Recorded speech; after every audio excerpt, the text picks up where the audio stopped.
Ви благодарам на присуството.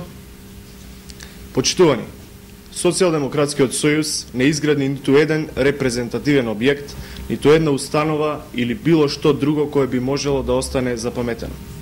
Социјалдемократскиот сојуз не вложуваше, ниту пак инвестираше. Но она што сите го паметат во период на владењето на СДСМ се злоупотребите, криминалот и корупцијата во големи размери. СДСМ и Бранко Црвенковски го отпочне и водеа процесот на приватизација, кој што беше еден од најкриминалните во цела Европа. Стотици фабрики престанаа со работа, а илјадници луѓе останаа невработени. Во времето на владењето на Социјалдемократскиот сојуз и Бранко Црвенковски се случи и најголемата афера ТАТ.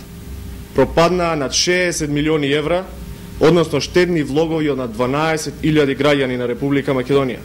Октоподот на Бранко Црвенковски проневери над 60 милиони евра пари на граѓаните, а за тоа владата на Социјалдемократскиот сојуз никој не ја спомена и никој не презеде одговорност.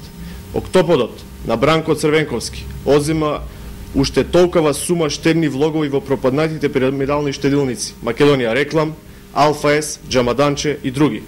Типично за СДСМ, парите никогаш не им беа вратени на штедачите, а кривично не одговараше никој.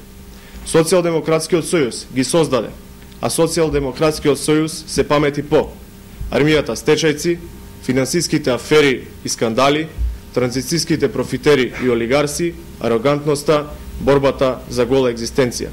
Почитувани, на 2 милиарди евра, потенцирам, на цели 2 милиарди евра по основ на афери, скандали и разни други финансиски злоупотреби се проневерени во времето на владењето на Бранко Црвенковски и Социјалдемократскиот сојуз. 2 милиарди евра беше цената која македонските граѓани ја платија за транзицијската олигархија и криминал на Социјалдемократскиот сојуз. Да не беше ова, ќе беше се поинако.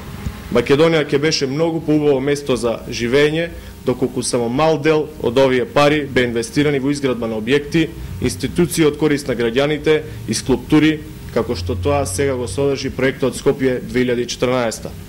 Токму тоа е разликата помеѓу ВМРО-ДПМН и Социјалдемократскиот сојуз.